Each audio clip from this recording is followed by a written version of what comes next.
এই গাইজ আজকে আমি চলে গেছিলাম পিভিআর এ একটা নামকরা দুর্ধর্ষ সিনেমা দেখতে।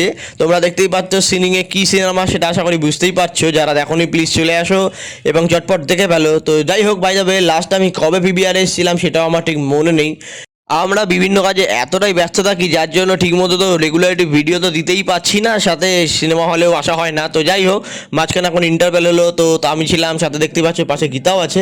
তো এইভাবে আজকে দিনটা কাটালাম। আমরা পিভিআরে হঠাৎ ঠিক করলাম সাডেন প্ল্যান যে চলো আজকে নয় পিভিআরে যাওয়া যাক এবং সেই বইটা দেখা যাক, যেটা হচ্ছে জিদ্দার অনেক দিন পরে কামব্যাক করা মুভি। কেউ বলে বিপ্লবী, কেউ বলে ডাকাত। তো হ্যাঁ গাইস, যারা দেখোনি তারা অবশ্যই যাও, গিয়ে দেখে আসো।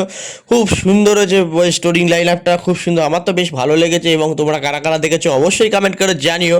আশা করি তোমাদেরও ভালো লেগেছে। তো তারপর আমাদের মুভিও শেষ হয়ে গেল অ্যান্ড দেন আমরা বাইরে একটু পেট পুজো করলাম। আর তোমাদেরকে যেটা বলছিলাম, এই যে পোস্টারটা দেখো, তোমাদেরকে শেয়ার করছি, এটা তোমরা দেখে আসতে পারো, খুব সুন্দর হয়েছে। তো আজকে ব্লগটা এখানেই শেষ করছি, খুব তাড়াতাড়ি আবার নতুন ব্লগ নিয়ে আসছি।